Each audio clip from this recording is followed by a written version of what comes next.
Hello my dear student. स्वागत है आपके अपने यूट्यूब चैनल मार्क्स क्लासेस है। प्यारे स्टूडेंट, कैसे हैं? उम्मीद करते हैं कि आप लोग अच्छे होंगे, स्वस्थ होंगे, तंदुरुस्त होंगे और अपनी पढ़ाई को मन लगाकर कर रहे होंगे। जैसा कि हम लोगों को पता है कि 2027 में जो है हम लोग को बिहार बोर्ड की एग्जाम होने वाले हैं, जिसके लिए हम लोग क्या करना है, हम लोग को तैयारियां करनी है ना। तो अच्छे से हम लोग तैयारी करेंगे तभी रिजल्ट की बेहतर उम्मीद करेंगे। बेहतर उम्मीद के लिए क्या करना होगा आपको? एक मार्क्स क्लासेस जो है यूट्यूब चैनल है, उसके ऊपर आपको अच्छे तरीके से तैयारी जो है ना करना पड़ेगा आके, है ना। तो आप लोग क्या कीजिए, सबसे पहले जो है आप लोग इस चैनल को आप लोग सब्सक्राइब कीजिए, है ना। गुड मॉर्निंग सभी लोगों को, गुड मॉर्निंग। कैसे हैं आप लोग? अच्छे हैं? हाँ, गुड मॉर्निंग। चलिए, आप लोगों को जो है एक नया टॉपिक आया हुआ है, जिसका टॉपिक क्या बोले, जिस चैप्टर बोलेंगे, 5वां नंबर जो हमारा अध्याय है क्लास 10, हमारा जो है हम लोग पढ़ने वाले हैं क्लास 10 की जो है बिहार बोर्ड। क्लास 10 की जो है बिहार बोर्ड की एक जो है बुक है, जिसका नाम क्या है, गोधूली भाग 2। गोधूली भाग 2 में जो है हम लोग को 5वां नंबर जो अध्याय है, जिसका नाम है भारत माता। भारत माता के बारे में हम लोग आज क्या करने वाले हैं, पढ़ने वाले हैं। जो चैप्टर नंबर क्या है, 5 नंबर में आता है। तो सबसे पहले आप लोग क्या कीजिए, इस क्लास को पढ़ने से पहले, हम क्लास को स्टार्ट करने से पहले हम लोग क्या करेंगे, इस क्लास को अपने प्यारे मित्रों, भाइयों, बहनों, सभी लोगों तक क्या करें, इस क्लास को शेयर करें, ताकि क्या है, उन लोगों को तक ये भी जो है क्लास चले जाए और वो लोग भी क्या करें, अपनी पढ़ाई को बेहतरीन तरीके से कर पाए, है ना। इसीलिए आप लोग क्या कीजिए, अपने दोस्तों के साथ शेयर कीजिए। क्या कीजिए, अपने दोस्तों के पास क्या कीजिए, शेयर कीजिए। ठीक है, ये काम पहले आप लोग कर दीजिए, उसके बाद हम लोग क्या करेंगे, क्लास को शेयर स्टार्ट करेंगे। अपने प्यारे मित्रों के साथ, अपने दोस्तों के साथ आप लोग क्या कीजिए, शेयर कर दीजिए। पहले इस क्लास को शेयर करेंगे, शेयर कीजिए।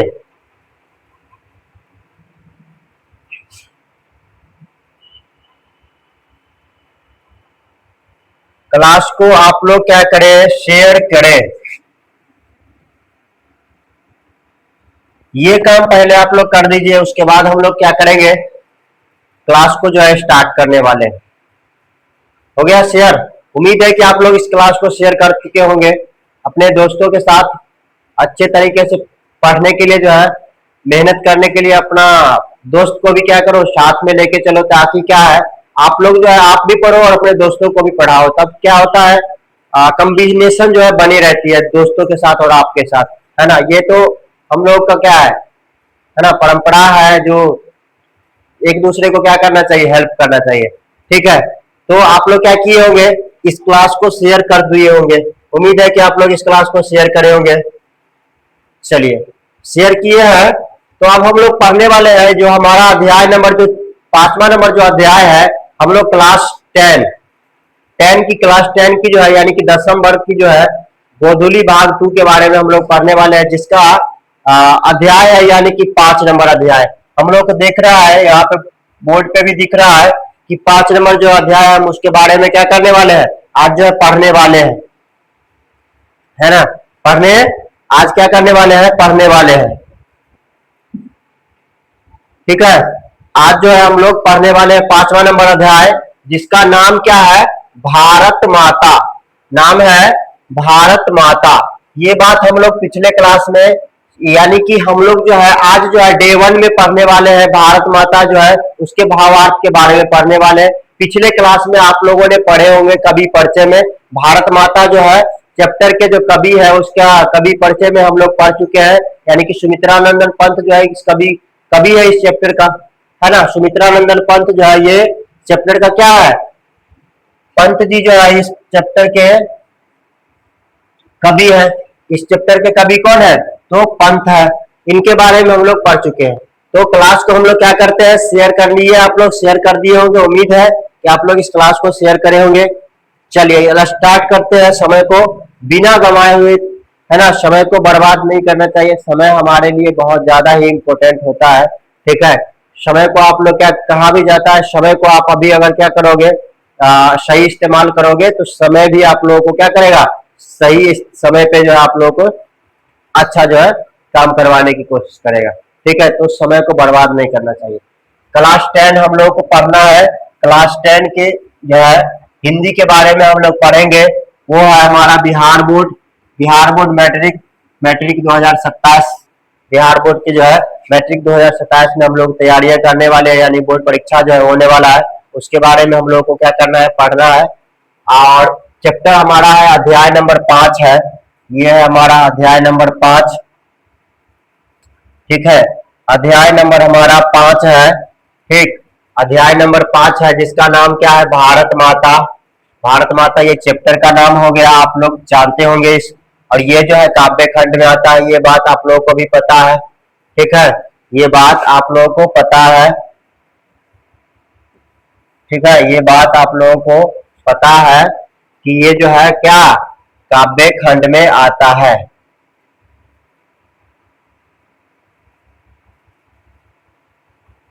ठीक है, ये बात आप लोगों को पता होगा, ये जो है काव्य खंड में आता है।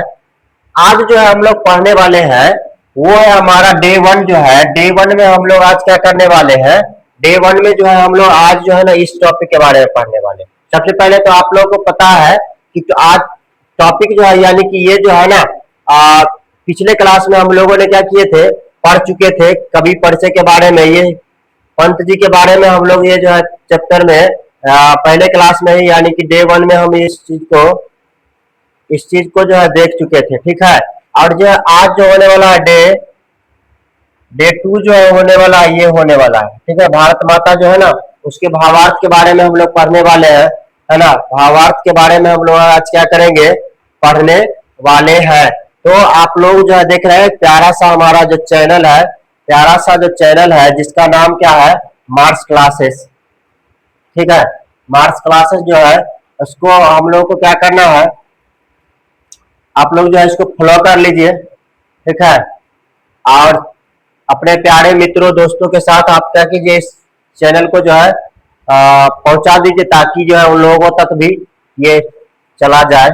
ठीक है, तो क्लास को हम लोग स्टार्ट करते हैं। यहाँ पे जो है दिख रहा है कि बिहार बोर्ड परीक्षा के लिए सर्वश्रेष्ठ तैयारियां होता है ना, या तैयारियां जैसे करवाया जाता है, सभी महत्वपूर्ण प्रश्न के बारे में हम लोग यहाँ पे जानने की कोशिश करेंगे। ये सारी जो बातें हैं उसको हम लोग क्या करेंगे, कवर करेंगे अच्छे तरीके से। चलिए हम लोग टाइम को बर्बाद नहीं करते हैं और स्टार्ट करते हैं यहाँ से क्लास को। चलिए,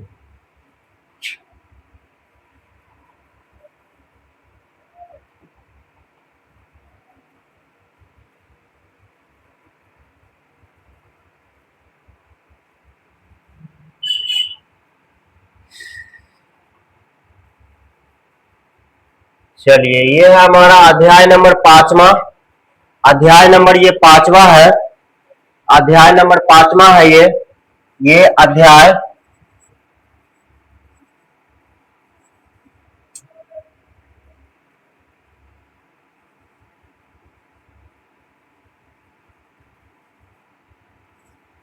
अध्याय 5 है। ठीक है, जिसका नाम है भारत माता। ये हम लोगों को पता है भारत माता जो है ये चैप्टर का नाम है। इसके कवि का नाम हम लोग देखे हैं, ये है सुमित्रानंदन पंत जी है। और ये 6 जो है ना पद क्या किया जाता है यहाँ पे जो है। और एक बात मालूम है आप लोगों को, जो भारत माता जो चैप्टर है बहुत ज्यादा इंपॉर्टेंट है। बिहार बोर्ड क्लास 10 की जो है एग्जाम होने वाली है, उसमें सबसे ज्यादा इंपॉर्टेंट जो है चैप्टर माना जाता है ये भारत माता। ठीक है, ये हम इसको कहेंगे, इस चैप्टर को हम लोग क्या बोलेंगे मालूम है, VVI चैप्टर बोलेंगे, VVI चैप्टर। ये VVI चैप्टर इसलिए हम बोल रहे हैं क्योंकि आगे हम बताएंगे क्यों है VVI, क्यों VVI है, और वो हम आगे बताएंगे। ठीक है, तो आप लोग को समझ में आ गया होगा। भारत माता जो है चैप्टर का नाम है, अध्याय 5 हो गया। पद की बात करें तो हम 6 पद यहाँ पे पढ़ना है, उसका व्याख्या करने वाले हैं हम लोग। कवि परिचय जो है पढ़ने वाले हैं, पढ़ चुके हैं। सुमित्रानंदन पंत ये जो है चैप्टर के कवि हो गए, है ना। सुमित्रानंदन पंत जो है इस चैप्टर के क्या हो गए, कवि हो गए। ठीक, चलिए नेक्स्ट देखते हैं स्लाइड में क्या आ रहा है। अगला स्लाइड में क्या है, इतना बात आप लोगों को समझ में आ गया होगा। चलिए नेक्स्ट स्लाइड में हम लोग देख रहे हैं कवि परिचय के बारे में, थोड़ा थोड़ा क्या कर दे रहे हैं, हिंट्स दे रहे हैं। हिंट्स दे रहे हैं कवि परिचय के बारे में। तो सुमित्रानंदन पंत का जो है पिछले क्लास में हम लोगों ने देख चुके थे। सुमित्रानंदन पंत का जो है जन्म कब हुआ था, तो 1900 ईस्वी में हुआ था, और 1977 ईस्वी में इनकी क्या हो गई थी, मृत्यु हो गई थी। पिछले क्लास में हम लोग ये बात देख लिए हैं, ठीक है। ये बात हम लोग पिछले क्लास में पढ़ चुके हैं। और इनको जो है सुमित्रानंदन पंत यहाँ पे दिखा रहा है कि सुमित्रानंदन पंत जो है ये हिंदी साहित्य के छायावादी युग के कवि है और 4 प्रमुख स्तंभों में से एक जो है माने जाते हैं। पिछले क्लास में हम लोग बताए थे, आप लोग को बता दिए थे हम लोग, जो सुमित्रानंदन पंत जो है छायावादी युग जो था ना, छायावादी जो युग चल रहा था उस समय के जो 4 प्रमुख स्तंभ बोलते हैं, मतलब स्तंभ बोला जाता है जैसे घर उड़ने बनता है तो उसका 4 गो पिलर होता है, तो उस 4 पिलर में जो है ना जिस प्रकार से लगा होता है उसी प्रकार से छायावादी युग के जो कवि के नाम में जो है ये 4 कवि आते हैं, जिसका एक का नाम क्या है, एक का नाम है एक का नाम तो सुमित्रानंदन पंत हो गया। अब चलिए देखते हैं यहाँ पे देख 4 गो जो स्तंभ है ना, छायावादी युग के 4 स्तंभ की हम बात करें, स्तंभ हम इसकी बात करें, स्तंभ की बात करें तो उसमें जो है कौन कौन व्यक्ति आते हैं, है ना, उसमें कौन कौन लोग आते हैं इसके बारे में हम लोग क्या करते हैं देखते हैं। तो पहला हो गया हमारा, पहला कवि का हम जो नाम लिखेंगे वो है जयशंकर प्रसाद। क्या कहेंगे, जय शंकर प्रसाद, ठीक, जयशंकर प्रसाद हो गए। दूसरा कवि की अगर हम बात करें तो वो है हमारा कौन, वो है हमारा क्या कहता है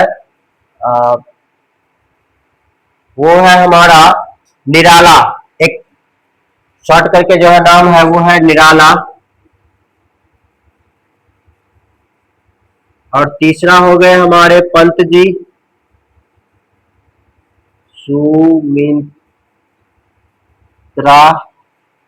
सुमित्रानंदन पंत, सुमित्रा नंदन पंत। और एक जो है हमारा महादेवी वर्मा, जो कवित्री में जो है ना कवि की अगर हम बात करें, एक महादेवी वर्मा आती है।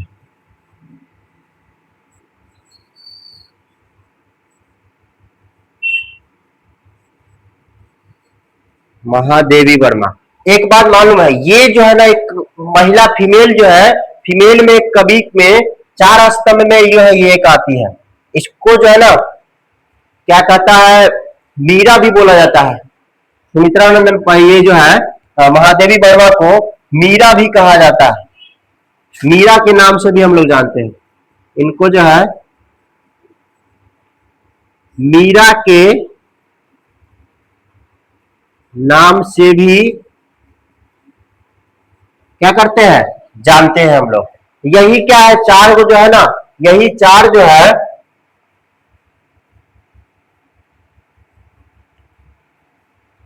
यही 4 क्या हुआ, यही 4 जो है हमारा क्या कहता है, छायावादी युग जो चल रहा था, छायावादी हम लोग युग जो बोलेंगे उसमें 4 स्तंभ में इनका नाम आता है। यही 4 गो पिलर हुए, कौन कौन, एक हो गए हमारे जयशंकर प्रसाद, जयशंकर प्रसाद हो गए, जो छायावादी युग के हम लोग कहते हैं कि छायावादी युग के जो हम बोलेंगे क्या कहता है, छायावादी युग जो होता है उसके हम लोग बोलेंगे स्तंभ की बात करें, एक हो गए हमारा जयशंकर प्रसाद, एक हो गए हमारा निराला, सूर्यकांत त्रिपाठी निराला पूरा नाम है इनका, सूर्यकांत त्रिपाठी निराला बोलते हैं। उसके बाद हो गए सुमित्रानंदन पंत हो गए, और उसके बाद जो है एक महादेवी वर्मा हो गई। जो यही 4 क्या है, ये छायावादी युग जो था ना, छायावादी युग के 4 गो प्रमुख स्तंभ में से एक माने जाते थे, ठीक है।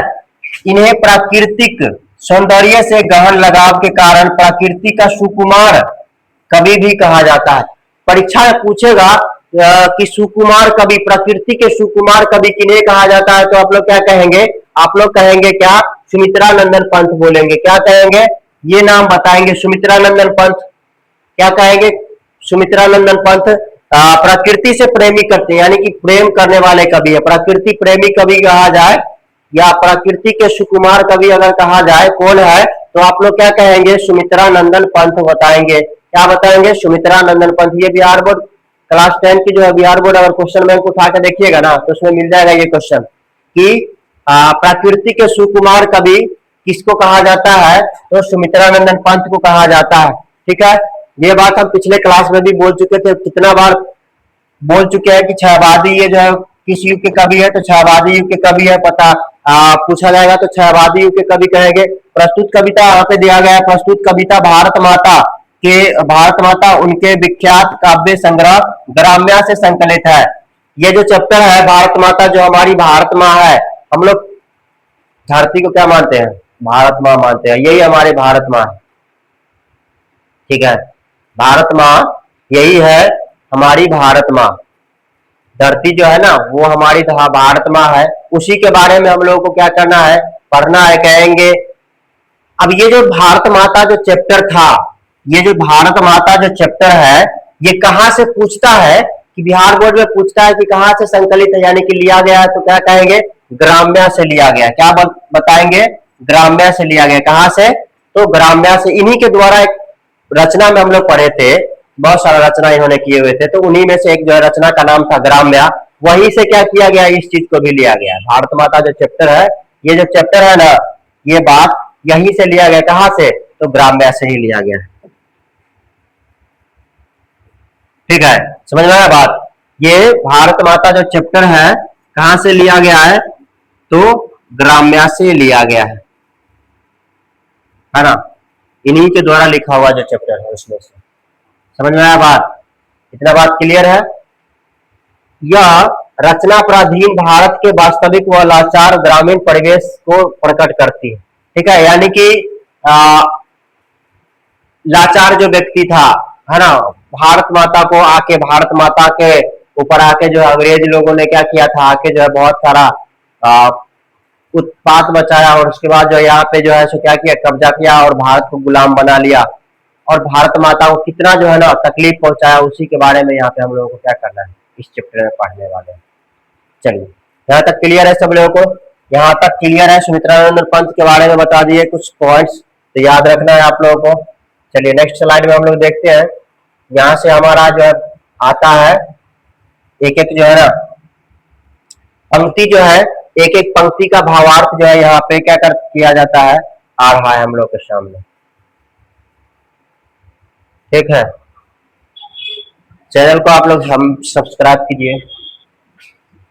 चलिए देखते हैं, पहला जो हमारा जो है 6 हम लोग क्या करने वाले हैं, पद को पढ़ने वाले, यानी 6 जो है ना यहाँ पे क्या होगा, पंक्ति जो है पद जो है दी गई है, इस 6 पद के बारे में हम लोगों को क्या करना है, भावार्थ को अच्छे तरीके से समझना। यदि आप लोग भावार्थ को अगर समझ गए तो फिर क्या होगा, आपको क्वेश्चन बनाने में बहुत आसानी होगा, और ऑब्जेक्टिव्स जो है ना बहुत आसानी से जो है ना क्या हो जाएगा, बनते जाएगा।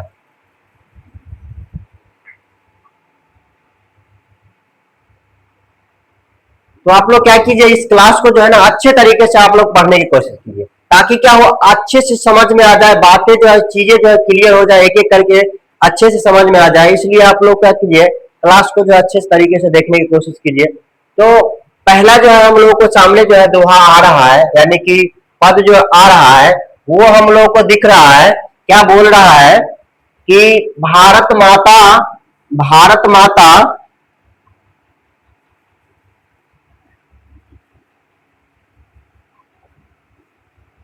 भारत माता ग्राम वासनी, भारत माता ग्राम वासनी खेतों में फैला है श्यामल, धूल भरा मैला सा आंचल, गंगा यमुना में आंसू जल, मिट्टी की प्रतिमा उदासीनी।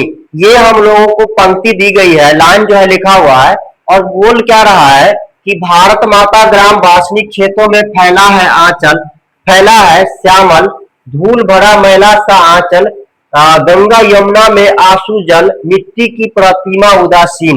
मतलब कभी सुमित्रानंदन पंत जो है बताना चाहते हैं कि भारत माता जो है आज क्या करती है, कहाँ पे वास करती है रे, तो ग्राम में वास करती है। कहाँ पे वास करती है, क्वेश्चन भी पूछता है कि कभी भारत माता जो है कहाँ वास करती है, तो हम लोग क्या कहेंगे, ग्रामीण क्षेत्र में वास करती है। विदेश में चले जाएंगे तो भारत माता उतना अच्छे तरीके से जो है नहीं मिलेगी, सुंदर नहीं मिलेगी, जितना क्या है शहर में चले जाओ उतना जो है वहां पे नहीं मिलेगी। लेकिन क्या है, भारत में जो है ना, भारत के जो है ग्रामीण इलाका में आप चले जाओ, वहां पे देखो जहाँ पे क्या होता है, किसान लोग जो है सो खेतियां करते हैं ना, खेती जो करते हैं, पसीना बहाते हैं, वहां पे चले जाओ, भारत माता वहां पे सुंदर दिखेगी, है ना, वहां पे सुंदर दिखाई पड़ेगी।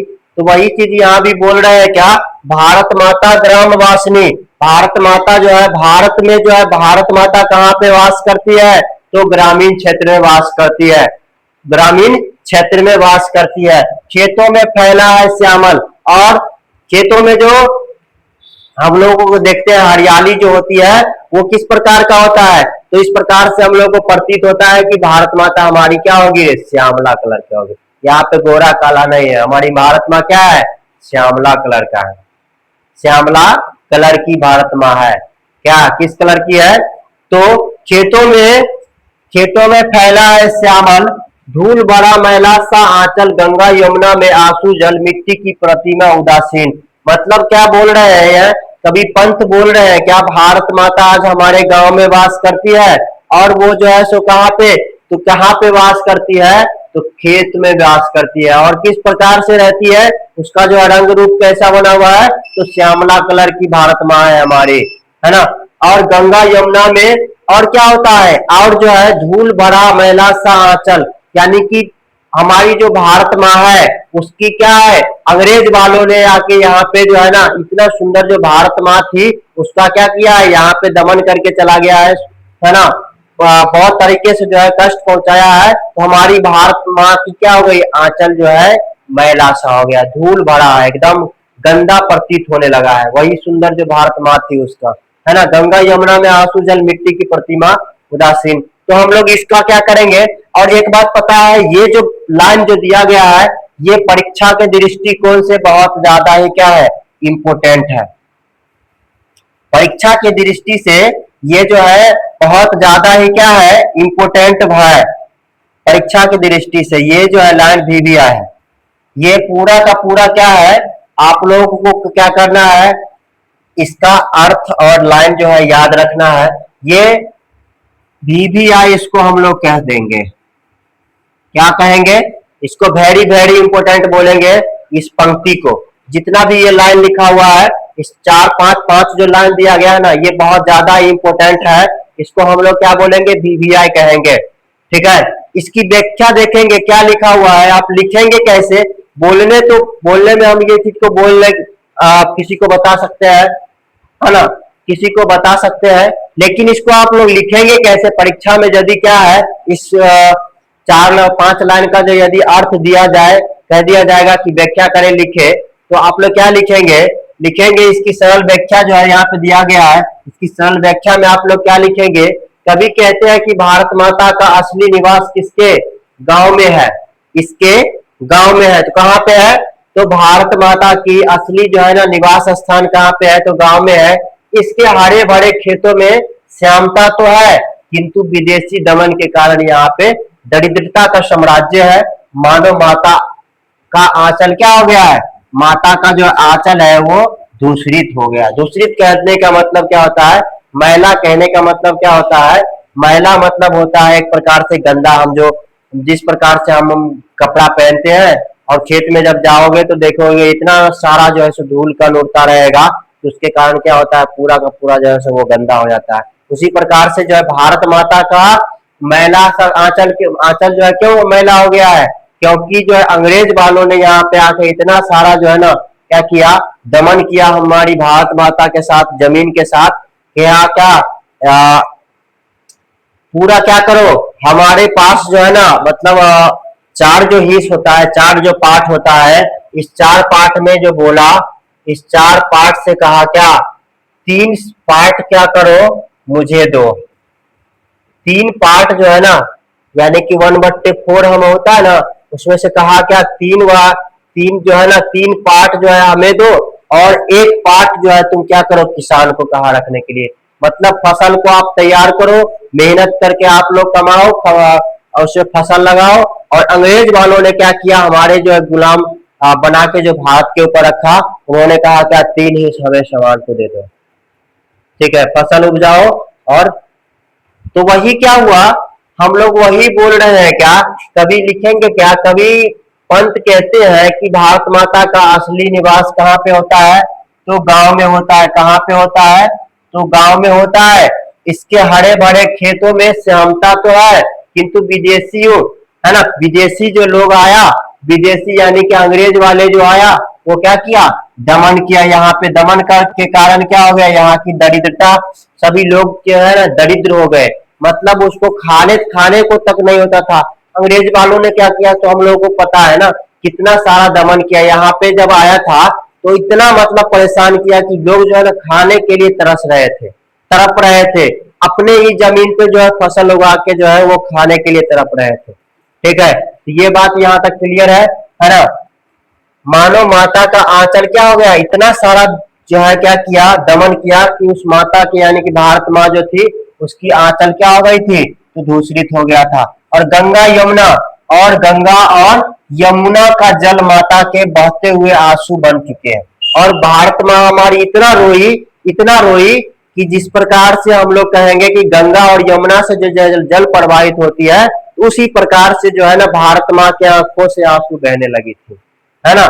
जिस प्रकार से जो है गंगा यमुना में जल प्रवाहित होती है, उसी प्रकार से हमारी भारत माँ का जो है ना, भारत माँ रोने लगी थी। भारत माँ की आंखों से आंसू आने लगे थे इस चीज को देख के कि हम मेरे ही ऊपर आके अंग्रेज वालों ने हमें ही क्या किया है, इतना सारा जो है दुख कष्ट पहुंचाने का काम किया है। इसीलिए भारत माता जो है क्या की? गंगा और यमुना का जल माता माता के बहते हुए आंसू बन चुके थे, है ना? इस प्रकार से वो रोने लगी थी। इतना बात यहाँ तक क्लियर है।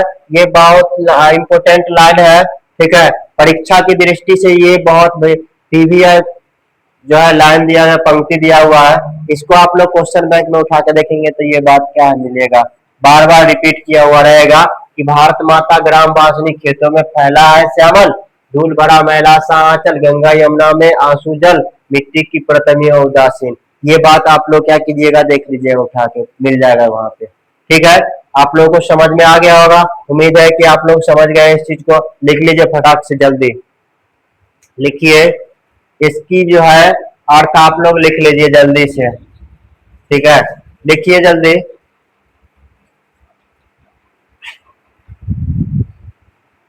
लिख लिए? हो गया। चलिए आगे देखते हैं। अगला जो हमारा क्या है, अगला जो हमारा दोहा है वो क्या है? दूसरा नंबर जो पदांश है यानी कि दोहा जो है ना, ये है हम लोगों को दूसरा नंबर। यहाँ पे आप लोग देखेंगे, यहाँ पे आप लोग अगर अगर देखेंगे, ठीक है, दूसरा नंबर पदांश में ये चीज कह रहा है कि अपने घर में प्रवासीन का मतलब मालूम है क्या होता है? इसका मतलब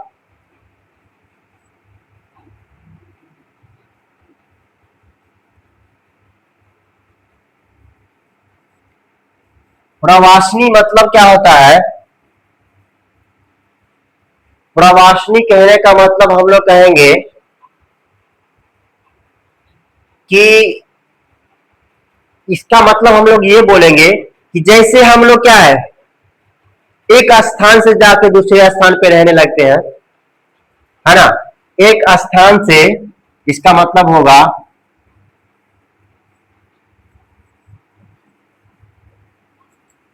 एक स्थान से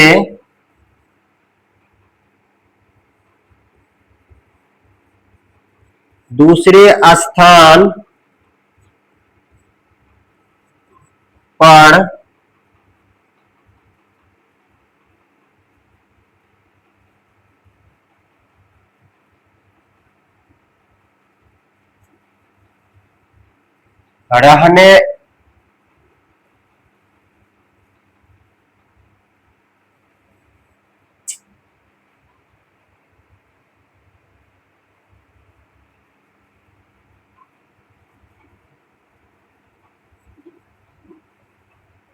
रहने लगते हैं। ठीक है, रहने लगते हैं उसी को बोला जाता है प्रवासी। क्या कहा जाता है? जैसे नहीं समझ में आया? नहीं समझ में आया। मतलब जैसे क्या है, देखते हो कि यहाँ से अपने देश से जाके दूसरे देश में जाके वहां पे व्यक्ति क्या करने लगता है, रहने लगता है। या हम राज्य की अगर हम बात कर ले तो एक राज्य से जाके दूसरे राज्य में लोग वहां पे जाके रहने लगता है, उसको हम लोग बोलते हैं क्या, प्रवासी। समझ में आया बात? यानी एक स्थान पे आप लोग रहो और दूसरे स्थान पे जाके रहने लगो, उसी को बोला जाता है प्रवासिनी। समझ में आया बात? ठीक है, चलिए देखते हैं ये जो दोहा दिया गया है, दूसरा नंबर जो हमारा दोहा यहाँ पे दिख रहा है, यानी पदांश जो दिख रहा है, जिसका हम लोग अर्थ लिखेंगे क्या। ये सबसे पहले देखिए दोहा क्या बोल रहा है, दैन्य जरित अपलक नत चितवन अधरों से चीर नीरव रोदन युग युग के तम से विसन मन वह अपने घर में प्रवासी।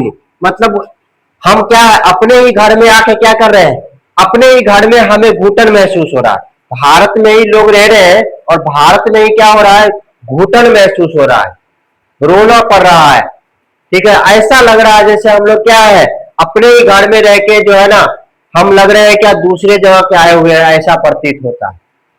ठीक है, तो इसको लिखेंगे कैसे, इस पंक्ति के जो है अर्थ लिखेंगे क्या, कि गरीबी और लाचारी से ग्रस्त ग्रामवासियों भारतवासियों की नजरें नीचे झुक गई है, झुकी हुई है ना। गरीबी क्या, भारत माता के ऊपर, यानी कि भारत माँ जो है यहाँ पे आया, अंग्रेज वालों ने जब आया तो हम लोगों के पास क्या हो गया, इतना सारा गरीबी चला आया कि गरीबी और लाचारी भी चले आई। ठीक है, लाचारी मतलब हम लोग कोई काम को सही ढंग से जो है कर पा नहीं रहे, जिसके कारण क्या होता है, लाचारी भी आई, गरीबी भी आ चुका है ना। गरीबी आई और लाचारी से ग्रस्त ग्रामवासियों की नजरें क्या हो गया, नीचे झुक के गया। ठीक है, उसके कारण जो है हमारा नजर क्या हो गया है, नीचे झुक गया है भारत माता के ओठों पर। यानी ओठ किसको बोलते हैं, जहां पे लिपस्टिक नहीं लगाते हो, हाँ, लड़कियां लोग जहां पे लिपस्टिक लगाती है ना, उसको बोला जाता है ओठ। ठीक है, और भारत माता के होठों पर एक गहरा निरंतर मौन रुद्र नीरव रोदन है, सदियों की लंबी गुलामी के, है ना, सदियों की लंबी गुलामी के अंधकार से उनका मन अत्यंत निराश हो गया है। आज वह अपने ही देश में एक परदेसी की भांति भी क्या है ना, बैगनी बनी हुई है। अरे बैगनी, बैगनी कहने का मतलब क्या होता है मालूम है, बैगनी कहने का मतलब जैसे नहीं होता है, घर में देखे हो उसका बैगन का भरता बनता है, अरे बैगनी उसको ही बोला जाता है। तो यहाँ पे जो है ना कवि बोल रहे हैं क्या, गरीबी और लाचारी से ग्रस्त, गरीबी और लाचारी से ग्रस्त भारतवासियों की नजरें नीचे झुकी हुई है। क्या हो गया है, नजर जो है नीचे झुक गई है भारत माँ की, भारत माता के ओठों पर एक गहरा निरंतर मौन रुद्र, है ना, मौन रुद्र रुदन नीरव हो गया है। सदियों की लंबी गुलामी के कारण, बहुत दिनों से जो है ना गुलामी हो के कारण क्या हो गया है, हम भारत माँ जो है, भारत माँ जो है, भारत माँ का क्या हो गया है, नजर जो है यानी कि जो है ना झुक चुका है। ठीक है, भारत माँ की नजर क्या हो गया है, झुक गया है, सदियों की गुलामी के अंधकार, है ना, अंधकार से उनका जो है मन अत्यंत निराश हो गया है वह, और आज वह अपने ही देशों में एक परदेसी बनी हुई। परदेसी मतलब वही जो नहीं बोला जाता है विदेशिया, है ना, चला जाता है दूसरे जगह पे और काम करने लगा, अपना राज्य में छोड़ के दूसरे राज्य में जाके काम करने लगा, उसी को बोला जाता है परदेशी। ठीक है, तो भारत माता भी आज क्या बन गई है, परदेशी जैसा दिखने लगी है, और उस परदेशी को, परदेशी की क्या है, बैगनी के भांति जो है लगने लगी। ठीक है, इतना बात समझ में आया। रोद नीरव रोदन मतलब क्या होता है, बिना शोक के रोना। ठीक है, और अत्यंत सुंदर मतलब विरोधाभास, यहाँ पे अलंकार दिया गया है। आप लोग इस चीज को भी ध्यान में रखते चलेंगे, कहाँ पे कौन सा अलंकार लगा होता है, तो विरोधाभास अलंकार है ये। ठीक है, ये बात मौन रुदन, ये विरोधाभास अलंकार है। समझ में आया बात? चलिए क्लियर है यहाँ तक, उम्मीद है कि आप लोग समझ गए होंगे इस चीज को। चलिए नेक्स्ट में हम लोग देखते हैं, नेक्स्ट स्लाइड यानी कि तीसरा नंबर स्लाइड में हम लोग को दिख रहा है, तीसरा नंबर स्लाइड जो है उसमें क्या बोला जा रहा है, इसमें क्या है, पदार्थ तीसरा जो है, शोषित लाचार एवं संतानें। अब जो भारत माँ जो है, यानी कि भारत में जो लोग रह रहे हैं वो किस प्रकार से शोषित, उनके साथ शोषण किया गया, वो लोग कैसे जो है लाचारी जो है उन लोगों को झेलना पड़ा, उस चीजों के बारे में यहाँ पे आप लोग क्या करना है, हम लोग को पढ़ना है। ठीक है, इसमें ये जो है दोहा में हम लोग को इसी चीज के बारे में पढ़ना है। लिखा है 30 कोटि संतान नग्न तन अद्र क्षुदित शोषित निरस्त जन मूढ़ असभ्य अशिक्षित निर्धन तन नत मस्तक तरुल तल निवासिनी। ठीक है। अब जो 30 करोड़ यानी कि यहाँ पे जो 30 करोड़ जो तो 30 कोटि की मतलब क्या होता है, इसका मतलब होता है 30,000 संतान, 30 करोड़ संतान, 30 करोड़ संतान। ठीक है, ये बात क्लियर है। और ये जो 30 करोड़ 30 कोटि यहाँ पे लिखा है, 30 कोटि संतान तन मन नग्न तन अध क्षुदित शोषित निरस्त जन मूढ़ असभ्य अशिक्षित निर्धन नतमस्तक तरु तल की निवासिनी। मतलब क्या है, 30 करोड़ संतान थी उस समय जब ये भारत माता जो चैप्टर लिखा गया था, उस समय जो है ना भारत में कितना 30 करोड़ संतान है। अगर हम आप लोगों से पूछेंगे कि आज के समय में वही जो है इसमें भारत में कितना जो है संतानें निवास करती है, कितना लोग रह रहा है, तो आज के समय में आप लोग कहेंगे क्या 140 करोड़ संतान। ठीक है, 140 करोड़ संतान है ना, ये हो गया है आज के समय में भारत में। अभी हम प्रेजेंट टाइम की हम बात कर रहे हैं, ये 2027 की बात कर रहे हैं, 26 की, सॉरी 2026 की हम बात कर रहे हैं। 2026 में आज जो है भारत में कितना संतान है, तो 140 करोड़ संतान है। मतलब क्या कहें, 110 ज्यादा। भारत माता जब चैप्टर लिखा गया था उस समय भारत में कितना करोड़ संतान था, तो 30 करोड़ संतान था। आज भारत में 140 करोड़ संतानें जो है 2026 में प्रेजेंट टाइम में उपस्थित है। ठीक है, इतना बात क्लियर है यहाँ तक।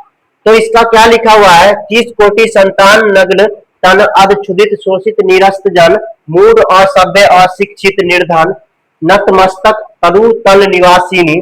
इसका हम लोग अर्थ क्या लिखेंगे, कभी कहते हैं कि गुलामी के दौर में भारत माता की 30 करोड़ है ना, 30 कोटि 30 कोटि का मतलब होता है 30 करोड़ संतानें वस्त्रहीन और आधी भूखी यानी कि अधक्षुदित रहने की को विवश है, वे शोषित नी हथी अज्ञानी असभ्य अशिक्षित और निर्धन है। अपनी इन संतानों का कष्ट देखकर दुखी माता आज पैरों के नीचे है ना शरण ले चुकी है ना, पैरों के नीचे शरण ले रही है। ठीक है,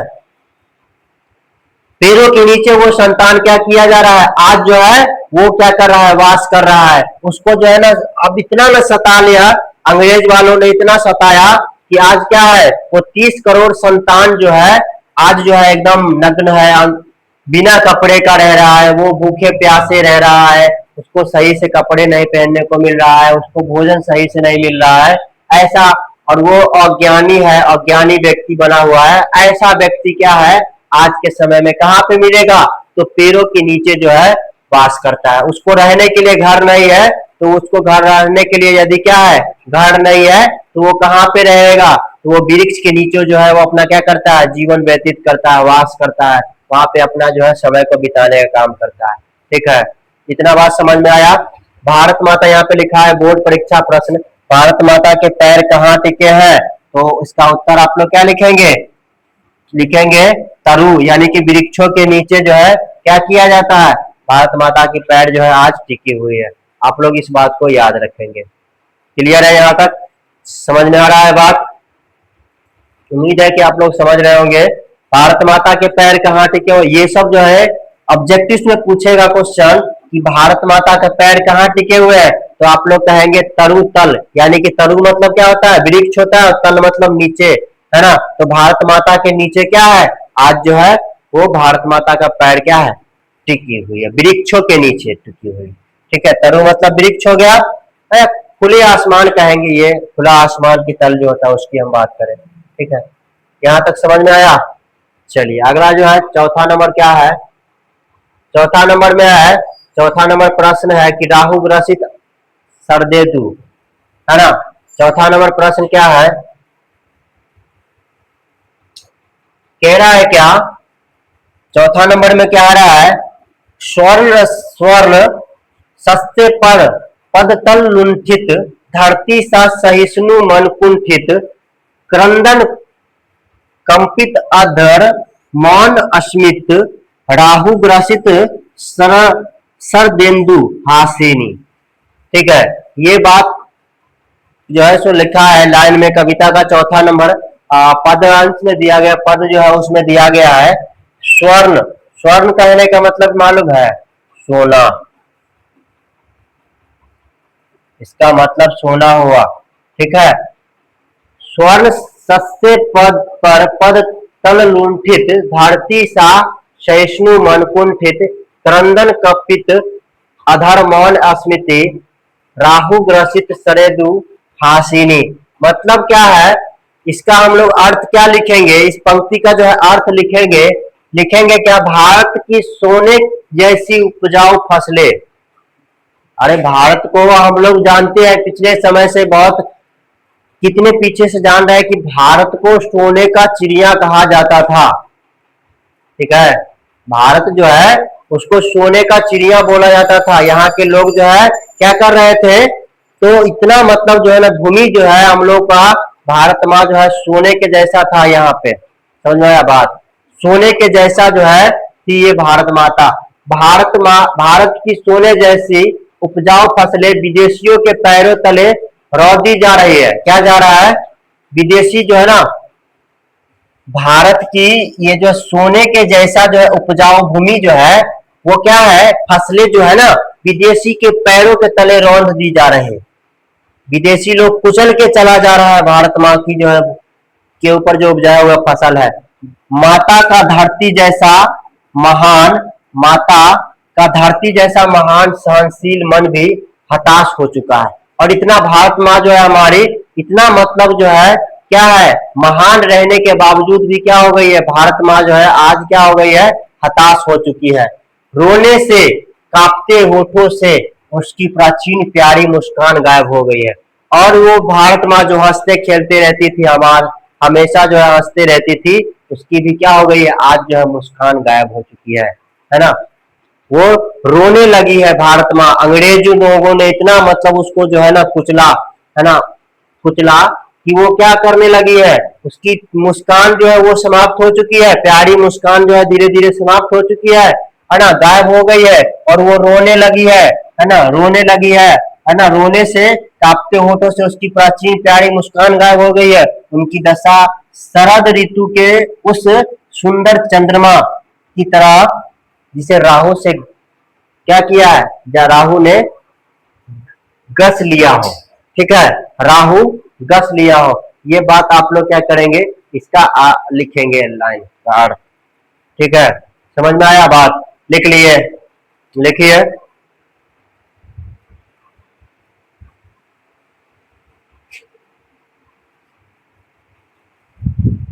चलिए लिखे, समझ में आ गया, इस बात को आप लोग लिख चुके हैं।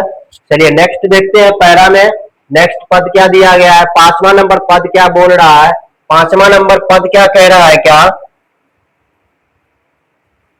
पांचवा नंबर जो पद है वो कह रहा है, चिंतित भिरिकुटी क्षितिज तिमिरी रांकित, नमित नयन नभ वाष्पाच्छादित, आनंद श्री छाया छवि उपमित, ज्ञान मूड गीता प्रकाशनी।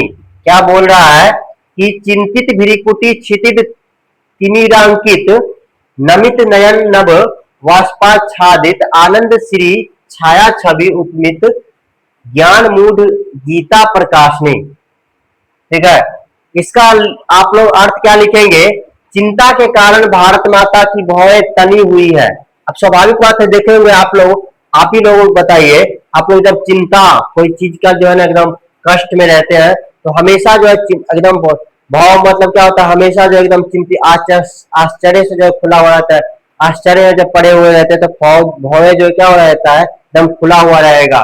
तो वही चीज क्या है, चिंता के कारण भारत माता की भौहें तनी हुई है और पूरे क्षितिज पर अंधकार छाया हुआ है, उनके झुके हुए नेत्रों में आंसुओं की वाष्प यानी कि वाष्प है। कभी आश्चर्य जताते हैं कि जिस देश ने पूरी दुनिया को क्या किया, श्रीमद् भागवत गीता जैसा ज्ञान की राह दिखाई, आज उसी देश की संतानें और शिक्षा और अज्ञानता से पीड़ित हो गया है। ठीक है, ये बात आप लोग समझ गए। चिंता के कारण भारत माता की भौहें क्या हो गई है, तनी हुई है, और पूरे क्षितिज पर अंधकार छाया हुआ है। उनके झुके हुए नेत्रों में आंसुओं की वाष्प यानी कि आंसू जो है ना भरा हुआ है। कभी आश्चर्य जताते हैं कि जिस देश ने पूरे दुनिया को श्री भागवत यानी कि गीता के बारे में, ज्ञान के बारे में बताने की काम किए, वही भारत के लोग आज क्या हो गए हैं, अशिक्षित हो गए हैं, अज्ञानी हो गए हैं। ठीक है, वही भारत माता के लोग आज क्या हो गए हैं, अशिक्षित और अज्ञानी हो गए हैं। चलिए, बोर्ड प्रश्न के लिए, परीक्षा के लिए जो है, कवि ने भारत माता को गीता प्रकाशनी क्यों कहा है, ये पूछा जा सकता है। तो इसका उत्तर भी आप लोगों के सामने रखा हुआ है कि भारत ही गीता के महान उपदेश की भूमि है। भारत ही क्या है, पूछा जाएगा, क्वेश्चन बनेगा, ये पूछा जाएगा आप लोगों से, कवि ने भारत माता को गीता प्रकाशनी क्यों कहा है। तो आप लोग इसका उत्तर क्या लिखेंगे, भारत ही गीता के महान उपदेश की भूमि है, यानी कि गीता का जो है जन्म देने वाले कौन है, तो वो है भारत। ठीक है, इतना बात समझ में आया, क्लियर है, लिख लिए होंगे। चलिए नेक्स्ट जो है, नेक्स्ट पदांश यानी कि लास्ट हमारा पदांश नंबर जो है छठा जो है, वो क्या कह रहा है कि जीवन विकासनी का उदय। अब जो है ना, यहाँ पे हम लोग क्या देखते हैं, ठीक है, इस पद में क्या दिया गया है, इसका आप लोग अर्थ क्या लिखेंगे, और लास्ट जो है भारत माता का जो चैप्टर है, एक बात आप लोग याद रखिएगा, नोट करके रखिएगा कि भारत माता जो चैप्टर है ना, ये बहुत ही इंपॉर्टेंट चैप्टर है। इसका हर एक पद जो है ना आपको क्या करना है, याद कर लेना है। इसका जो है हर एक पंक्ति को याद कर लेना है, इसका हर एक अर्थ, पंक्ति का अर्थ आप लोग याद कर लेंगे, ताकि क्या होगा, यहाँ से क्वेश्चन छूटे ना, एक भी क्वेश्चन आप लोगों को छूटना नहीं चाहिए। ठीक है, चलिए देखते हैं कि छठा नंबर जो पद दिया गया है वो क्या है। बोल रहा है, सफल आज उसका तप संयम, पिला अहिंसा स्तन्य उपशम, हरती जन मन भय भय भ्रम संयम, भारत जननी जीवनी विकासिनी। भारत जननी जीवन विकासिनी, ये क्या है, सफल आज उसका तप संयम, सफल आज उसका तप संयम, पिला अहिंसा स्तन्य उपशम, धरती जन मन भय भ्रम संयम सय, भारत जननी जीवन विकासनी।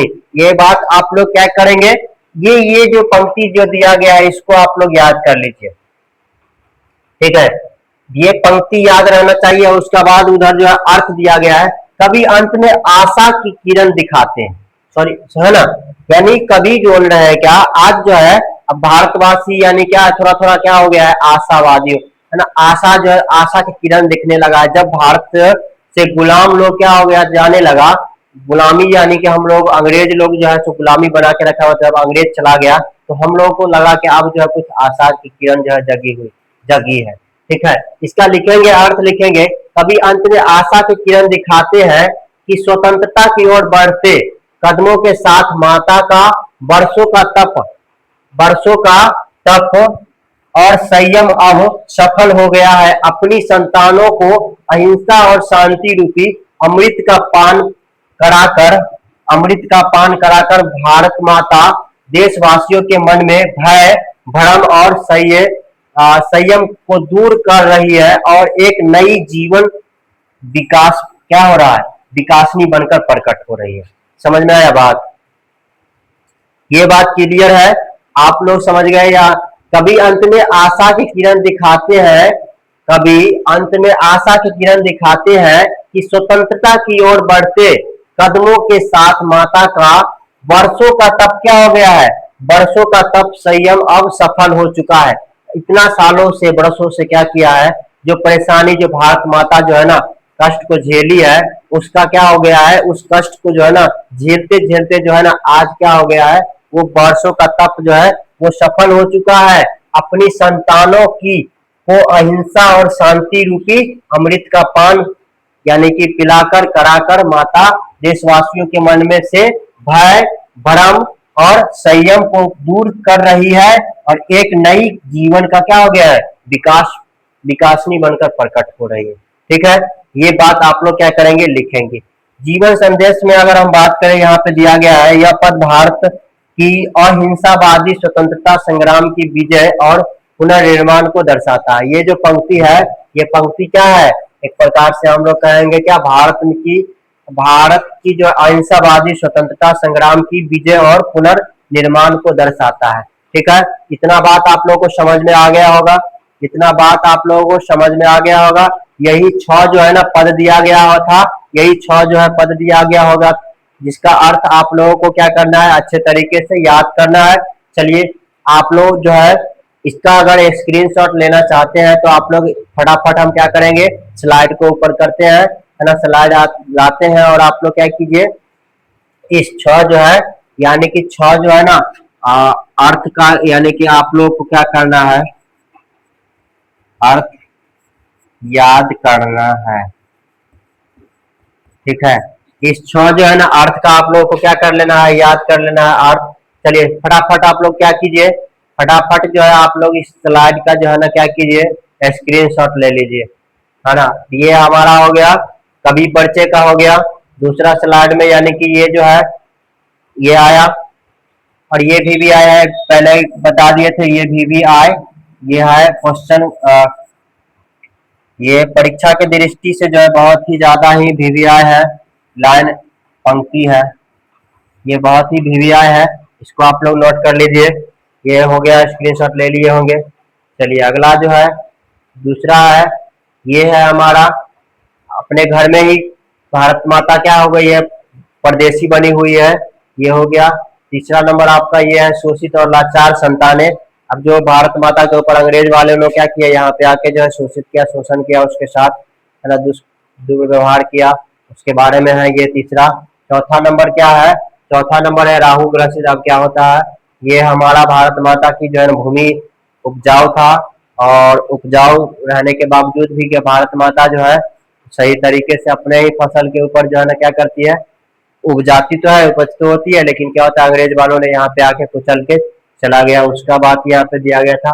5वां नंबर यहाँ पे है स्लाइड में, ज्ञान मूल गीता प्रकाशनी, जो अज्ञानी व्यक्ति थे वो उसकी बात किया गया है, यानी कि अपने ही भारत माता में सभी लोग जो है अंग्रेज लोग के आने के बाद क्या हो गया, हम लोग जो है अज्ञानी और अशिक्षित हो गए, ये बात था। और 6ठा नंबर जो है लास्ट है, ये है हमारा लास्ट नंबर दोहा। ठीक है, तो इतना बात आप लोगों को समझ में आ गया होगा, उम्मीद है कि आप लोग अच्छे तरीके से समझ गए होंगे। तो आप लोग क्या कीजिए, इस चैनल को सब्सक्राइब कीजिए, ये जो हमारा एक प्यारा सा जो चैनल है ना, आप लोग इस चैनल को आप लोग क्या कीजिए, सब्सक्राइब कीजिए, मार्क्स क्लासेस।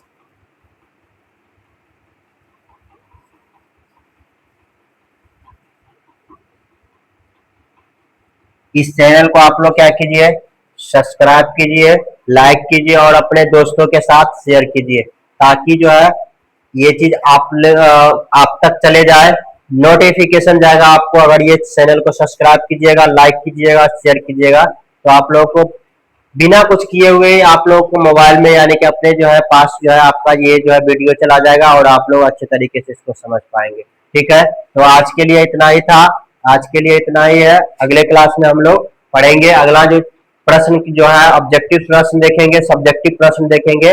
आज जो हम लोग भारत माता चैप्टर के बारे में, हम भावार्थ के बारे में हम लोग पढ़े हैं। तो आज की क्लास के लिए आज जो हमारा ये क्लास हुआ, तब तक के लिए जय हिंद और जय भारत। अपने दोस्तों के साथ इस चैनल को सब्सक्राइब कीजिए और फॉलो कीजिए।